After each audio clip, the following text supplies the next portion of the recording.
E aí, Bertoldo, onde você nasceu e a data de nascimento? Nasci em Canoinhas, capital da erva mate, inclusive aqui no estado. Nasci dia 23 de novembro de 1970, 70, ano de Copa. ano da Copa. E aí, Bertoldo, como é que o rádio entrou na sua vida? Na verdade, assim, entrou por... foi, digamos assim, algo meio confuso, porque eu era DJ, né? Lá em Canoinhas? Lá em Canoinhas. E aí eu mais morri de medo, de vergonha de falar em microfone. E aí num carnaval me deixaram sozinho no clube. Ó, tem que anunciar isso, tem que anunciar aquilo, tem que anunciar isso, tem que anunciar aquilo. Aí eu falei pro presidente, me arruma umas 2 cervejinhas aí para dar tirar um pouco da tensão. E depois, aquela noite para frente, aí não parei mais de falar, mais que papagaio de pirata. E fiz um curso de técnica vocal, um de respiração, e depois disso a coisa só andou. E quando eu vi, estava no meio rádio e não quero mais sair de jeito nenhum. E qual foi a primeira emissora que você trabalhou, Bertoldo?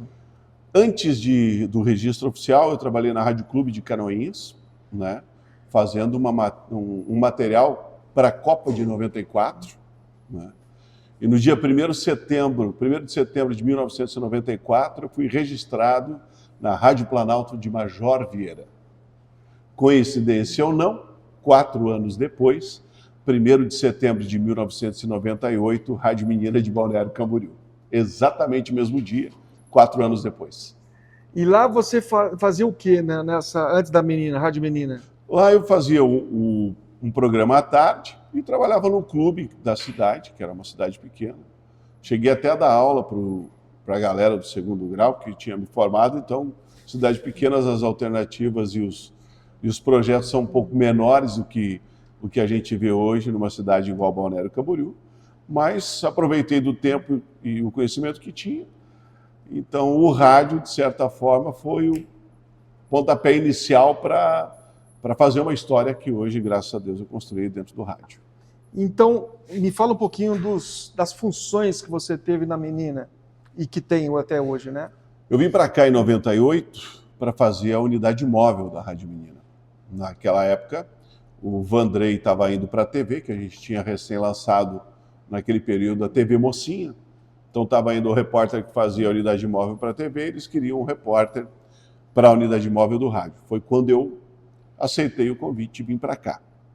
Depois disso, um certo tempo, eu fiz, como eu não conhecia direito Balneário Camboriú, eu aproveitava que o pessoal do jornalismo vivia fazendo as matérias, então estava sempre junto com eles em todos os cantos aqui do litoral que eles iam, para conhecer um pouquinho mais do litoral. Um tempo depois, como também queria aprender mais coisas, até porque a Menina sempre esteve à frente de outras emissoras e sempre teve a parte tecnológica. Na época o Silvano Silva era o diretor, sempre muito à frente das demais emissoras. Eu também vim e comecei a aprender algumas coisas que estavam sendo implantadas na Rádio Menina. Então, enquanto às vezes o locutor do horário queria ir tomar um café, alguma coisa, eu ficava no estúdio fazendo intervalo para não dar furo. Aí quando foi... Olha, esse é um fato interessante. Quando foi passado do MD, que a galera aí deve lembrar, para o computador, era aqueles computador de tubo branco, foi um final de semana todo para fazer a instalação do sistema, e como eu também não tinha nada para fazer, eu fiquei o final de semana inteiro dentro da rádio. Então os locutores, a galera que tinha mais tempo de casa, na segunda-feira, quando chegaram para trabalhar, eu acabei auxiliando eles, faz assim, faz assado. Acabei descobrindo tudo que dava para fazer na época no sistema, quando foi então a parte de, digamos assim, do começo da digitalização do rádio. E aí, como é que foi a evolução lá dentro da emissora? Aí, um período depois, alguém precisou tirar umas férias, eu fiz as férias de um, fiz as férias de outro, e quando eu entrei no Show da Manhã, não saí mais. Então, hoje eu estou no Show da Manhã, já agora com o retorno para a rádio, que também fiquei um período fora, mas de 2006 até hoje, estou praticamente 19 anos dentro do mesmo horário, e são mais 3 ou 4 anos antes de eu ter feito uma viagem para o Rio Grande do Sul, que também trabalhei com a parte de gravadora, mesmo, e na época, dentro da gravadora, ligado com rádio, porque o objetivo de todo artista era tocar em rádio. Então, juntamos as duas coisas. Mas naquela época, como eu comecei a aprender um pouquinho de tudo, com o tempo, e não vou te lembrar agora, precisar a data, mas o Silvano uma vez perguntou, quer coordenar a rádio? Eu digo, eu quero. Mas você me ajuda? Eu digo, claro. E foi quando eu assumi a Bronca, eu acredito que ali pelos idos de 2000, foi quando eu assumi a parte artística da Menina FM. De Balneário? De Balneário Camboriú. E desde então aí me vi no meio não só da comunicação, mas também nessa parte da organização, da parte artística, de vinhetagem, do contato com as gravadoras, com os artistas, de elaboração de festa, de estar no meio dos eventos em que a rádio assinava, independente do tamanho que cada um fosse, mas desde então sempre participando. Essa parte artística te possibilitou muitos contatos de perto com artistas. Fala um pouquinho dessa relação. Sim, eu vejo que eu consegui juntar as duas coisas. O período de rádio, juntamente com o período de gerência de marketing na gravadora. Eu tenho 12 discos de ouro, 14 DVDs que eu ajudei a produzir, e tudo isso ligado ao rádio.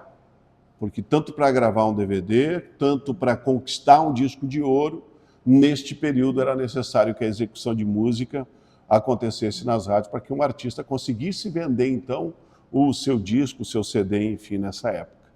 E muitos deles são meus amigos pessoais até hoje, tanto os regionais como alguns nacionais, que até hoje eu tenho contato direto e que são meus amigos, digamos assim, de WhatsApp nos dias de hoje. Por exemplo, pode citar alguns?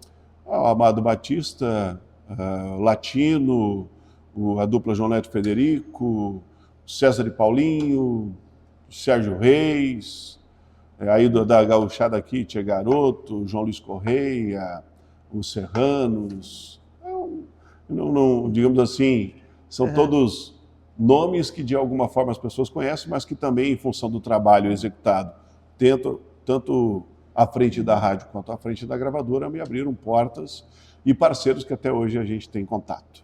Bertoldo, me fala um pouquinho dessa tua experiência da divulgação de música no rádio. Mudou bastante, né? Como é que era e como é que é hoje? Eu uso uma palavra do Zezé de Camargo e Luciano, uma frase do Zezé de Camargo e Luciano, que mesmo com toda a tecnologia digital hoje, se o rádio não toca, o povo não canta. Isso é um ditado. E o outro grande pilar da execução da música é a execução repetitiva. Não existe sucesso sem repetição. Por isso que todo mundo canta Bote Azul, por isso que todo mundo canta Dormir na Praça, de tanto que já ouviu. Esse é o grande segredo do sucesso, a repetição. E no rádio isso acontece com muita frequência, porque são várias fatias de horário, cada fatia às vezes executa a música que é sucesso no dia. Da mesma forma na internet, quanto mais as pessoas derem o clique, quanto mais assistirem no YouTube, quanto mais derem o play no Spotify, enfim, nas mídias digitais, maior vai ser a entrega desse produto e por isso que se torna sucesso. E na gravadora, e juntando as duas coisas, acredito que isso sempre foi uma ferramenta que o rádio conseguiu trazer para o próprio digital também. E como é que é hoje com a era do digital? Como é que é o trabalho de divulgação das músicas numa emissora? Eu vejo que hoje a gente tem que estar antenado com o que está acontecendo no digital e geralmente as músicas que estão entre as mais executadas no digital também tem que estar dentro da execução da rádio, que um não anda sem o outro. Não tem como um produto ser só sucesso no digital se não for sucesso no rádio, e não tem como ser só sucesso no rádio se também não tiver o sucesso no digital. A que você deve? Hoje, as pesquisas mostram que o estilo musical mais tocado em rádio é o sertanejo. Sim. A que se deve esse interesse, esse sucesso desse estilo de música? Eu vejo que com o tempo, antigamente, o sertanejo era só madrugada e final do dia, né? E as rádios tocavam, se não me falha a memória, ou era 2x1, 3x1, 2 internacional, uma nacional, 3 nacional, uma internacional. Geralmente era esse era o regramento para a execução musical. Mas com a abertura do sertanejo, que eu vejo que ele veio até o pessoal diz que é nos 2000, mas eu vejo que ali a partir dos anos 95, 96, que o sertanejo começou a colocar elementos de outros rótulos para dentro da música sertaneja e começou a cantar menos caipira, a música sertaneja começou a se tornar uma música popular, né? Existiam aí produtos que continuam até hoje fazendo esse meio termo, mas a grande parte hoje dos artistas sertanejos em evidência, eles fazem música popular com o elemento sertanejo dentro dos projetos. O próprio pagode aconteceu da mesma forma. Eu vejo que da mesma forma aconteceu com o forró, que é um estilo praticamente do Nordeste e aconteceu no Brasil todo, né? E acho que foi aí que o sertanejo viu que poderia conquistar o Brasil também, fazendo algo mais popular, mais com a linguagem do boteco, mais com a linguagem da galera, trazendo a linguagem do rodeio, né? Sendo um pouco menos caipira, não desmerecendo em absolutamente nada disso, porque quando a gente consegue fazer uma medida e juntar as duas coisas, aqueles que até então não conheciam a música sertaneja raiz passam a entender um pouquinho do que ela é. Então vejo que aí foi uma troca de figurinha bastante interessante. E você acha que ainda tem fôlego para vários anos? Tem fôlego para muito tempo. Vejo também que outros estilos tiveram altos e baixos, não só na execução do rádio, mas também por se tornar hit, né? E se a gente observar a Billboard do ano passado brasileira, das 10 músicas de primeiro lugar, 8 eram sertanejos, né? Ou dos produtos intitulados sertanejos.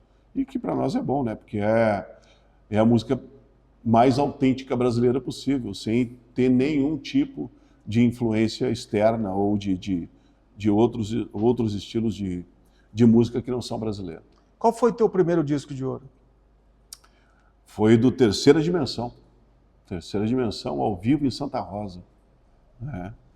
Além dos discos dos Serranos, dos atuais, a gente também teve. O engraçado é que o período que eu tive fora da rádio, eu saí da Rádio Menina e fui para Caxias do Sul. E 2 dias depois eu estava no palco anunciando e fazendo barulho do disco ao vivo do Grupo Os Atuais, gravado em Tucunduva, que é a terra deles. Então é meio que nunca saiu do meio da vertente que o rádio sempre trouxe, né? O Terceira Dimensão é uma banda que toca muito eventos, né? Toca. Eu vejo que Paraná e Santa Catarina e Rio Grande do Sul consomem muito, né? Que eles chamam de estilo bandinha.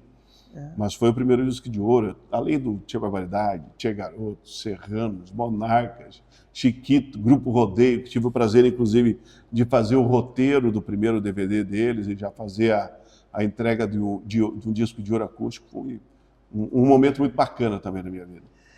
Bertoldo, me fala um pouquinho da programação da Menina, que mescla, tem jornalismo, tem música gaúcha, tem variedades. Como é que vocês conseguem compor tanta variedade dentro de uma programação de rádio? Eu vejo que a mistura hoje é necessária, né? Porque se fosse segmentar num estilo só numa linha, só numa veia, eu vejo que ela se torna muito repetitiva no dia de hoje.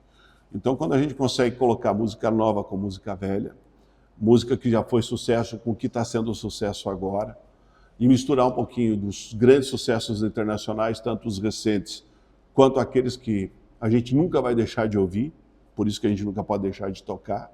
Da mesma forma com o nosso bom e velho pop rock nacional brasileiro, que teve os seus anos de glória nos anos 80 e 90, tem tanta música boa que a garotada de hoje às vezes não conhece, E quando existe uma releitura, às vezes você acha que é uma música nova, mas ela já tem história, então nada mais é do que colocar alguns elementos novos para que ela aconteça de novo. E a ideia de misturar surgiu justamente disso, porque as pessoas não conseguem ficar somente numa linha o dia todo, ou fazer com que, vamos ouvir só sertanejo hoje, você até ouve, mas vai querer outros elementos, mesmo que seja dentro do sertanejo. E a nossa ideia de misturar é um pouquinho de tudo e daquilo que a gente viu que deu certo em rádios de outras praias que não são a nossa. Então, se isso aqui deu certo em uma rádio tal, por que a gente não pode trazer esse elemento para fortalecer o nosso? Desde que não tire a nossa vertente de trazer algo que seja popular, né? Nada que seja fora disso e nada que seja também de baixo calão, porque a gente também não coloca na programação da Menina FM músicas com palavreado que eu não gostaria que o meu filho, o filho de alguém, daqui a pouco estivesse cantando algumas músicas que tenham palavreado que nem para colocar numa festa são adequadas. Como é que é a atuação da emissora nas redes sociais, Bertoldo? Hoje a gente mistura offline com online, né?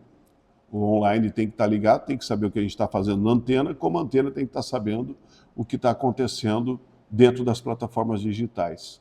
Então a gente atua bastante, todo o nosso jornalismo é em multiplataforma, YouTube, Facebook, no nosso canal também.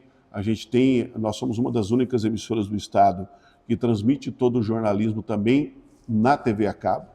Somos, acredito que a única que tem essa possibilidade em função da parceria e de existir a TV Mocinho. Então a gente sempre está ligado em tudo, chamando o pessoal do digital para vir para o ar e chamando o pessoal do ar para ir para o digital também, mas tudo dentro da nossa página, né? Já que nós estamos falando de personagens, de Memorial da Caerte, quem são os grandes personagens da Rádio Menina? Eu vejo assim que passaram muitos personagens que deixaram seu nome gravado na história da rádio. No jornalismo vejo que o Bolinha, que já nos deixou, comentava semana passada que a maioria, a pessoa me perguntou, o que você quer fazer quando tiver mais velho? Rádio. Quero, se Deus me permitir, enquanto eu estiver vivo, quero continuar fazendo rádio. O próprio Porto Carreiro, que nos deixou há pouco tempo, né, terminou a sua vida fazendo rádio. Oliveira Brandão, além de excelente músico, jornalista, também nos deixou fazendo rádio. O tio Oswaldo Rolim, que inclusive é tio do Osmar Fernandes, implementou um programa na Rádio na Madrugada e conseguiu trazer, inclusive, faturamento para o horário, que é algo bem difícil, se falando de uma cidade que tenha essa vida mais parecida de capital, que é uma cidade que é a capital catarinense do turismo, mas conseguiu fazer o caipirão dar certo também. O próprio Silvano Silva foi uma figura muito importante para a construção da Rádio Menina, que foi ele que elaborou desde a implementação da antena da rádio, a ideia da rádio, como é que ia funcionar, e nos deu estrada vai por esse caminho que aqui vai ser legal. Então eu vejo que são pessoas bastante importantes. O Osmar Fernandes, que é uma figura hoje que está conosco até hoje, mantendo firme o tradicionalismo dentro da programação da Menina FM, e sem falar dos nossos diretores, né? O Dr. Narbal, que teve a ideia na época de trazer uma rádio FM para cá, pensando na possibilidade de misturar jornalismo com música e fazer uma programação diferenciada, que hoje, na verdade, é a grande receita de todas as rádios, né? Você disse que quer continuar fazendo rádio, né? Se E para Deus onde quiser. está caminhando o rádio, Bertoldo? Como? Desculpe? Para onde está caminhando o rádio? Eu vejo que ele está caminhando para algo diferente. A gente tem que estar ligado, né? Que hoje o rádio está se tornando mais uma companhia para alguns momentos do dia a dia das pessoas. Não é mais como era há um tempo atrás, em que a audiência do rádio, as pessoas ficavam o dia todo conectadas, porque hoje existem outras maneiras de estar conectadas com o mundo, mas eu vejo que quanto mais local ele falar, maior vai ser a sua interação com as pessoas. Porque ninguém quer saber, de certa forma, o que está acontecendo em São Paulo, Rio ou fora daqui. Ele quer saber se o semáforo da esquina está funcionando, para mandar um abraço para ele diretamente. E uma coisa que eu falei até numa reunião da CAET para o Guido, disse assim, nós temos que fazer uma brincadeira que o rádio local, se você tem um artista internacional que você gosta, o rádio local toca. Agora, aquele cara que você gosta de ir no barzinho, o único rádio que toca é o rádio local. Então eu vejo que essa questão, quanto mais local, e a gente respirar onde a gente está, fazer com que as pessoas entendam que a nossa entrega é para que a colaboração, para que a região sempre esteja crescendo, para que a parte cultural seja enriquecida através do trabalho que o radiodifusor faz, eu vejo que é a grande ferramenta para a construção de um futuro digital do rádio. Agora, você tem essa experiência de locução, de apresentador, produtor musical, gestor. O que você mais curte nessas tarefas? Abrir o microfone e dar o meu bom dia. Isso é imbatível, não tem... É melhor que o dinheiro que a gente recebe para estar fazendo o nosso dia a dia. Por isso, eu vejo que a gente não faz só com tanto carinho, a gente se dedica para que cada dia as pessoas que estejam nos ouvindo se sintam abraçadas através da nossa voz e que a nossa voz seja motivo para que ela também comece um dia melhor. Bertoldo, o que é o rádio para você? Vida. É a minha vida. Não tem outra palavra para descrever. Enquanto tiver a oportunidade, eu vou estar vivendo. Legal.